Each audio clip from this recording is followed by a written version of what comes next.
Firstly, what is written over there is professor of law. Dr. Oza knows what it means to be a professor of law.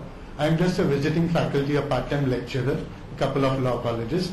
Therefore, that title does not fit me as yet. I am not a professor. At the best, you can call me a visiting faculty or lecturer at the most, or a teacher to set the records right. If somebody were to apply on the right to information, the person would know I am not a professor of law. That is the point here. Okay, so that is what the right to information can do. I'll tell you about some incidents. I'll be mostly speaking on RTI in practice in colleges. Okay, how it has been in some colleges. In one of the college, there was this person who was lecturing, and he claimed himself to be a doctor. Now, I happened to ask him, you have done doctorate in what? Is it in law or some other subject? He said, how does it concern you? Why should you know? I said, okay, don't tell me, that's fine. Right enough, he landed up in some other college where he tried to get in over there to be a teaching faculty.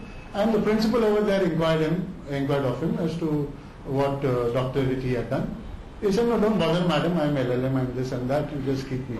He said, no, I need to know, I need your CV and this and that. He said, no, what will you know about doctors? I'm a medical doctor, what will you know?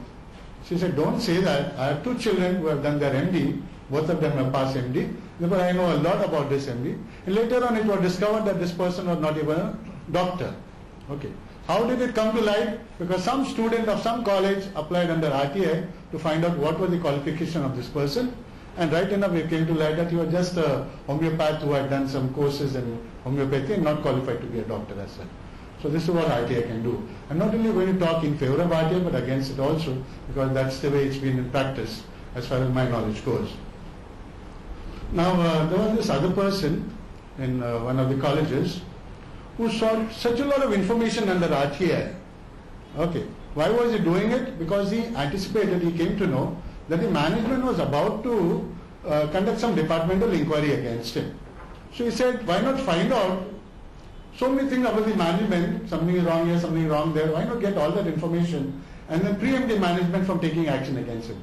And that is precisely what happened.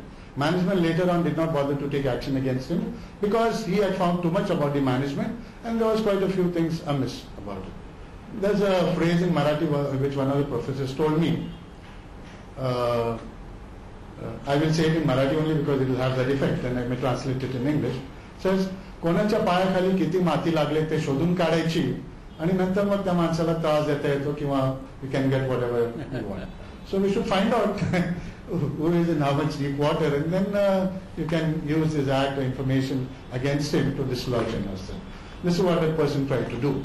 The same person, some time back, he asked the college to provide information regarding how many invigilators, the supervisors for examination, were deployed and what was their qualification. Why was he doing it? Because some time back he had requested the principal to allow him to deploy his own people, okay, so that he could, allow students to copy and make money out of it. That was his intention. RTI being misused. He was doing it in a vindictive way. Okay. There's another person where the RTI information was sought from one school. And then that was actually information sought with regard to some kindergarten. And that person asked me, I said, no, this will not apply to you, therefore you need not provide this information. I said, okay, I will wait till the last day, 30 days are given to me. I will tell him on the 29th or 30th day that I am not required to give you information because I am not covered under RTI. This is misusing the RTI, the provisions of the law, okay, so that you can utilize that much time and not give him the information which is asking for. Yet another information where one colleague professor of mine, he enrolled himself for PhD with some guy who was registered with some outside state and did not bother to look up the internet to find out whether that university was listed or whether that guide he was attached to some such university which was recognized by the UGC. And right enough he'll end up paying a lot of money because that's how he chose to take that doctorate degree. But later on he discovered he was quite sad to discover that that person was a guide of some such universities which were not recognized by UGC. Had he sought information on the net, he would have known, forget RTI, he would have known not to enroll himself. Yet another, I will come to the proper thing that I have to say about the judgment shortly. Yet another incident where a person sought an information in a college saying that provide me information regarding one Gunda trustee as to how much money has been spent on its security. Now I am told that a lot of liberty that a person can take when it comes to asking for information. When it comes to giving information, the person who is imparting information, giving information, that person cannot use a single foul word or bad language, whatever it be, harsh word, intense word. Okay, that is the way things are. That is how RTI is framed. Okay, a lot of liberties. Also, I interacted with one BMC officer way back, and also today when I spoke to one public information officer. That information officer had to say, so many things are being asked. One of the students of some other college has asked information of some other college with regard to canteen, with regard to number of boys in the college, number of girls in the college, number of professors, how much each professor is drawing, and so many things. Okay, endless number of things. One thing is not connected with the other. Not less than 20 things he has asked. I actually saw that RTI application, and I was a little amazed. I was wondering why this boy is doing it. And he is kind of a chronic information seeker, I would call it that way. Of course, the commentaries that I read on RTI says that chronic information seeker, you should be firstly giving information that you want, because he will be knowing the RTI Act much better than you and I know. Therefore, better not to cross roads with him. And also, he deserves the information. Why you hold on to the information, which ultimately you will have to give it to him. So, better to deal with such people in that manner. But then the amount of trouble that this public information officer has to go through is unlimited. Seek all that information, get all that information, go out of the way, and no remuneration for that extra hours put and the information which is given under RTI. This person has to put in, do his regular work and plus give information on this RTI. So public information officer is not paid a single extra farthing for giving information under RTI. That is a grievance of people. Also, many colleges do not know how many records are to be preserved for how many years. Okay. And therefore, practical journals ka kya karne ka, what to do with the moot court memorials which the student gave. Somebody would ask for it up to 2 years, 3 years, whether I'm supposed to give it, how long I'm supposed to preserve. Same with the courts. How many years the records are required to be kept. Nobody really knows, but there are laws with regard to that.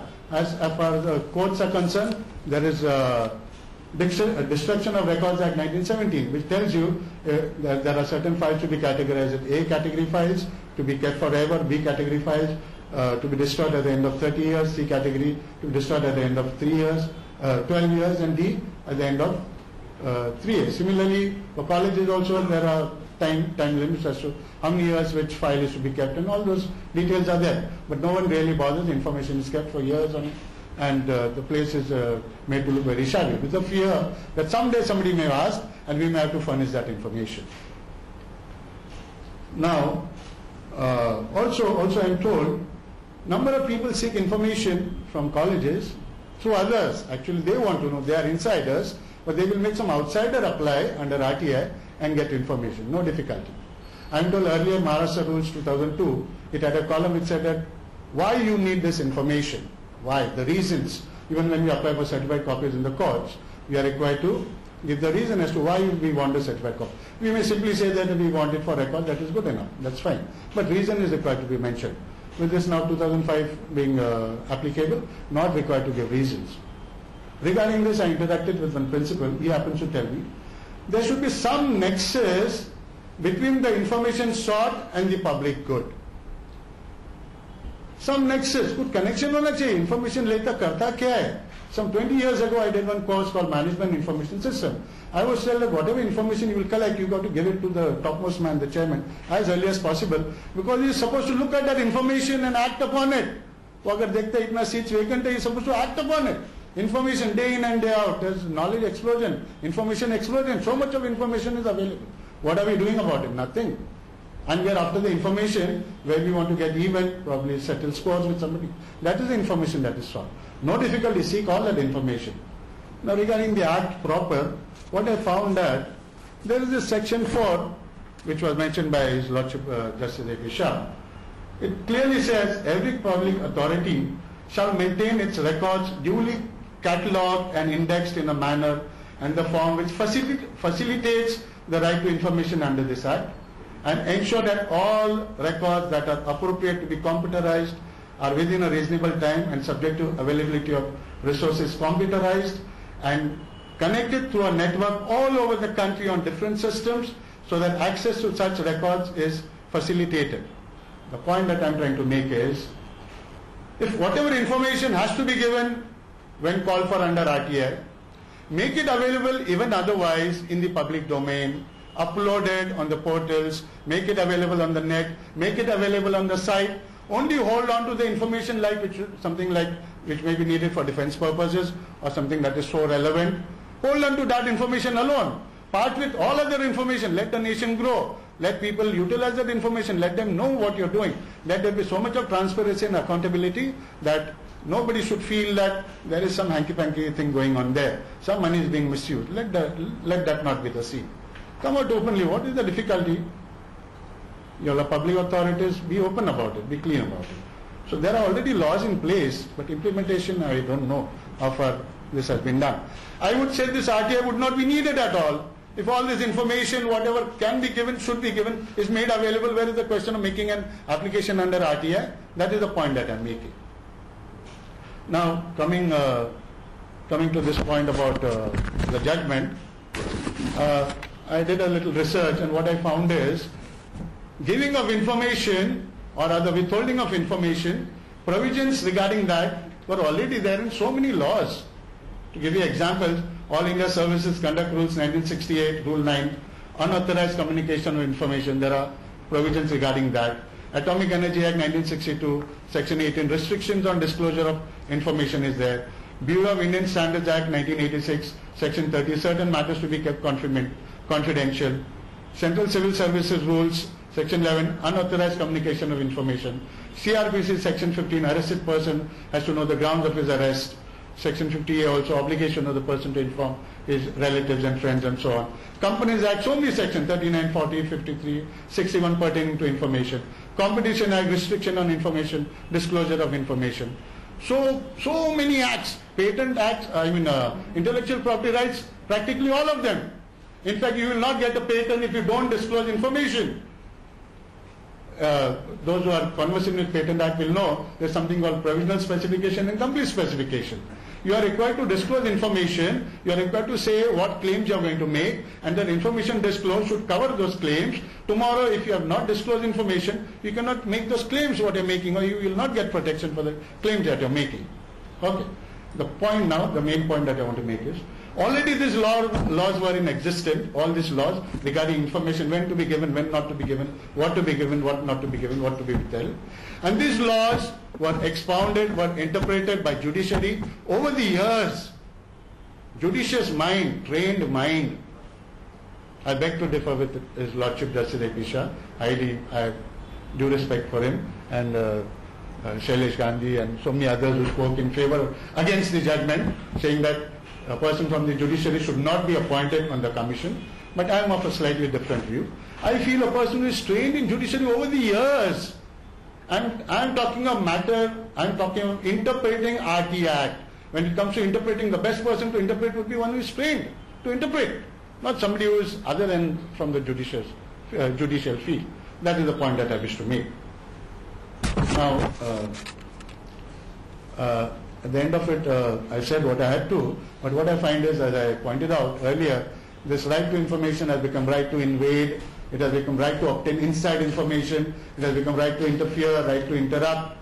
Okay? It would rather become a right of an Indian to build India. That should be the way it is. It should be that way. That is what the statement and object of this Act says. Okay, common man should be able to participate in the democracy. How will he be able to participate unless he gets the information? He should make proper use of that information and not in a malicious way. And I repeat one of the points which I made, there should be a nexus between information sought and the public good. Thank you very much. Thank you.